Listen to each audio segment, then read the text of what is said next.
All for me grug, me jolly jolly grug. It's all gone for beer and tobacco. You are not a pirate. Oh, yeah, this be Justin from the Books, Bricks, and Boards. Arr. And if you're looking for me buried treasure or me video on the details of the Pirate Borg, this ain't it. I think he's telling the truth. This is the companion video, you see. This be the character creation video. Yar. Okay, so what we're going to do is we're going to use this excellent character creation worksheet to build a Pirate Borg character from start to finish. It is really well laid out, has all the information that you're going to need on this sheet, other than a few tables, but most of the tables even are right on here. So it says with step 1, you're going to be rolling for gear, and the first step is going to be rolling for a container. You roll a d6, and I got a 4. Now on a 4, that is going to be a backpack. So I just put a little check mark there, and I've got it. Then for my cheap gear, I'm going to roll a d12, and I got a 2. I got 1 d4 candle. So let's go ahead and roll that now and see how many candles I got. I got 1 candle. Wow.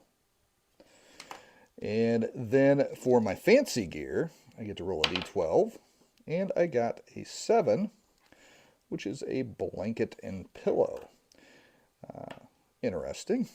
Then step 2 is going to be to roll stats. You're going to roll 3d6 in order, and then you are going to throw out the stat and keep the modifier.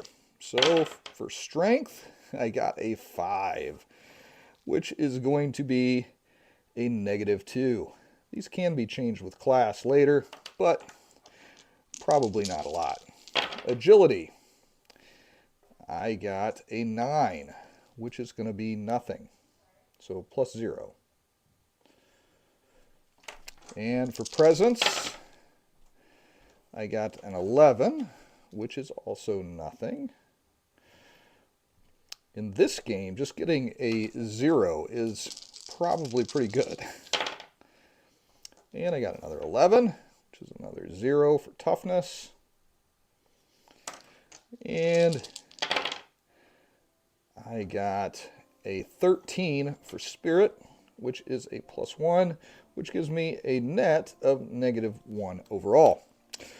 For step 3, you're going to choose a class or roll a class. We're doing everything random here because I think it's great that they include these random creation tools, and I want to encourage that.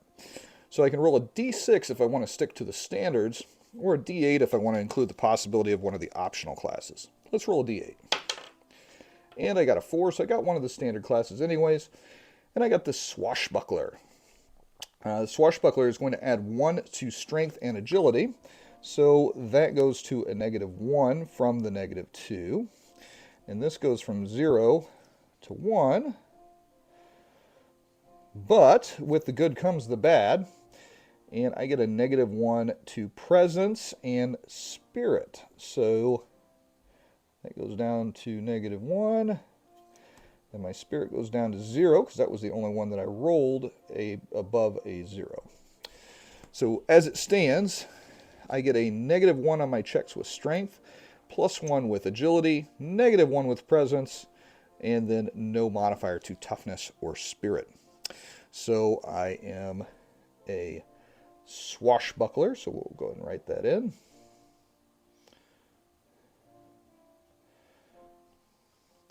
And with the swashbuckler, you get to roll a d10 for hit points, and I got a 6.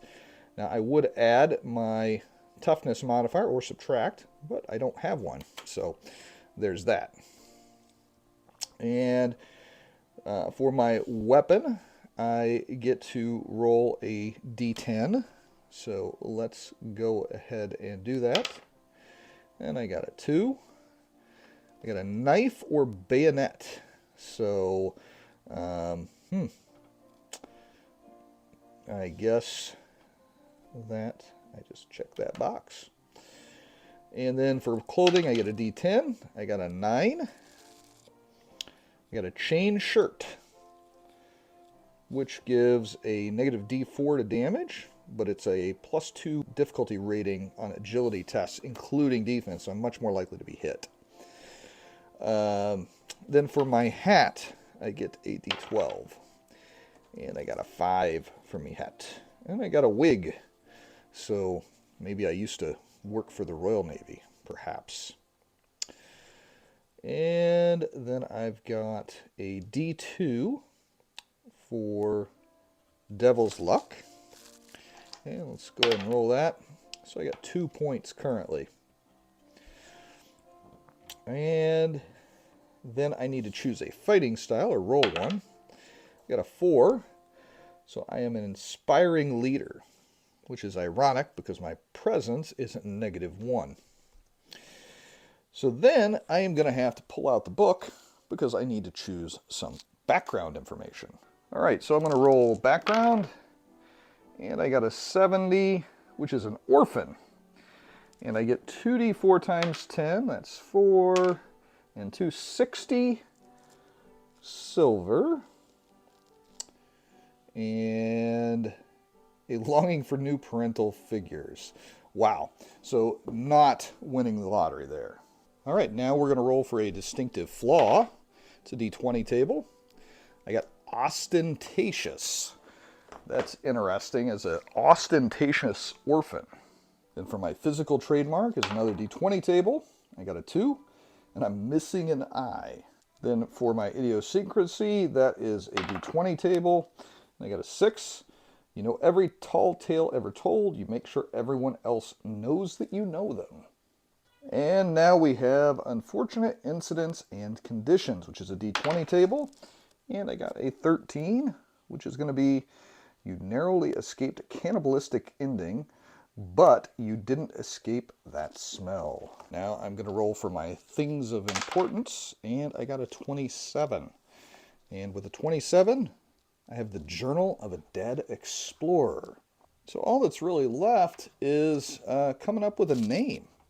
So I'm going to go ahead and roll a D3, and we'll go 1, 2, or 3.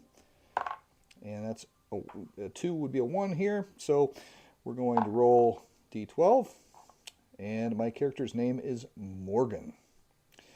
So we have a name, we've got a class, we've got our stats, we've got all of our stuff.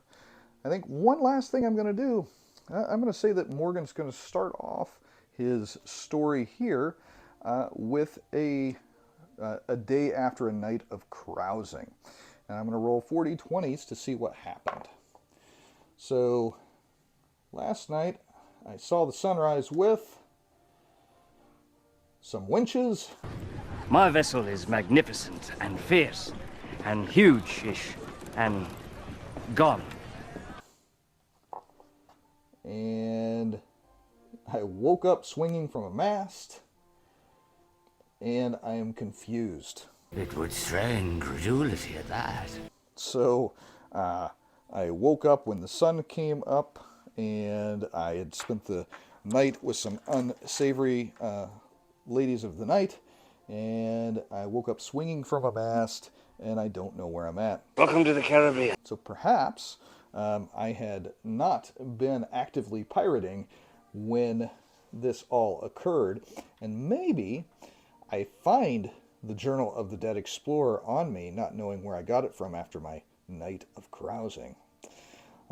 So what we have here is a pretty fleshed out start to a character, made very, very quickly, and we've got all of the stats and things that we need on this amazing worksheet. So if you are going to be playing Pirate Borg, I would highly suggest printing out some of these worksheets, using these at least for the first few times, and you're going to come up with some really cool piratey characters to go sail the Spanish Main.